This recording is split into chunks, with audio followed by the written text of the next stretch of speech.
Ladies and gentlemen, welcome to day 5, the glute medius. So the glute medius is located at the top of the butt. You can use a softball, a 2-inch PVC pipe. I got a lacrosse ball somewhere here, and a barbell as well. I like to use the lacrosse ball. The barbell works very well as well. Top of the butt, right by the tailbone. Lay down. Make sure your lower back is not arched like this. You want to make sure it's nice and neutral, nice and flat. Tuck the butt and go to the side slightly. You want to work from the tailbone all the way to the TFL. So that whole strip basically from here to here. Both sides, 5 to 10 minutes. Each spot might be 2 to 3, maybe even longer. If you find a really bad spot, just hold it, wait till the muscle relaxes, and keep going even further, deeper into the fascia as much as you can. Dull, deep, achy, tender spots. Breathe slow, suck the tummy in. Breathe 2 to 6 breaths per minute. Try to relax, focus all your attention onto this trigger point. You can rest your leg down, make sure you're still tucking the butt. I don't like doing that. I like to keep my leg up and then maybe even slightly out, or you can widen your legs a little bit. Find what works for you. I like to do it like this.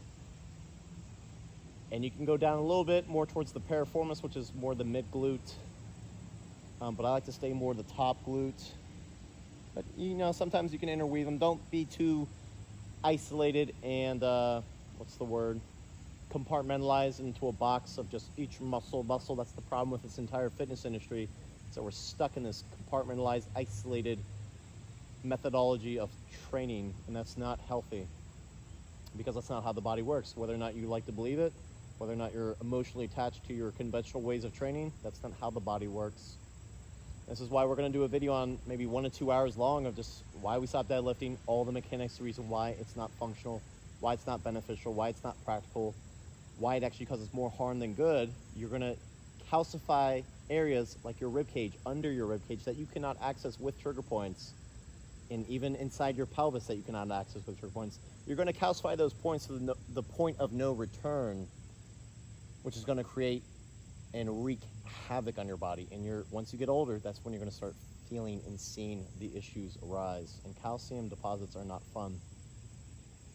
And you'll say, well, there's an 80-year-old man that squats and deadlifts. Sure. But, you know, there's also people that sit their entire life. And that's why they have calcium deposits in the same spots. You know, they have improper movements. Doesn't mean you keep doing more improper movements. It means you try to find the most functional movements that respect human physiology. So hopefully you guys get the idea of that trigger point. Go deep to the bone, use a lacrosse ball, sink into it. Take your time, 5 to 10 minutes for the entire strip that I was talking about. Once again, from the tailbone all the way up to the TFL, you can go a little bit down if you want, up and down. Make sure you're not above the waist. That's not the glute medius. Softball works pretty well, PVC pipe.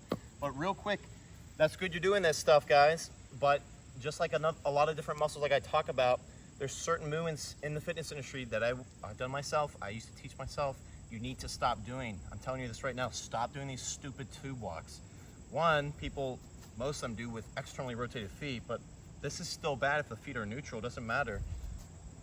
You know, I stopped lifting altogether for quite a while. I do some things, functional pattern things, but mainly I'm working on correctives and trigger points, and I advise you guys to do the same until you're ready to start doing some functional patterns movements. Maybe hire a functional patterns coach. You can hire us. We go through definitely a lot of simple details on how to get started. The main thing is stop doing these stupid tube walks.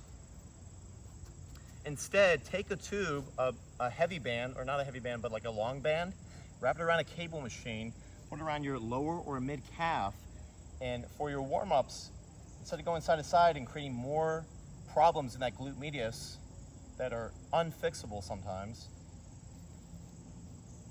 try to create a pinch, get tension here, and start a functional lunge. Now he goes into a lot more detail on how to do the functional lunge properly on his YouTube. But basically you just want to sit this back. It's basically like a hinge. You're hinging back. You're lunging straight down, putting 80% of the weight on this leg, 20% here.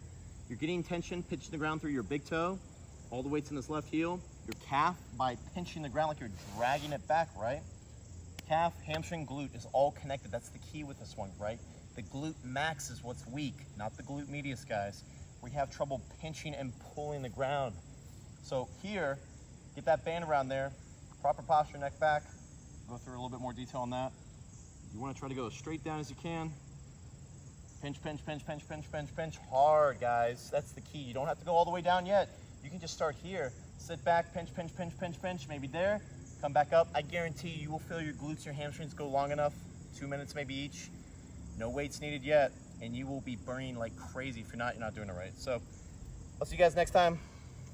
Remember, trigger point more often, but stop doing the movements that are causing you to have to trigger point in the first place.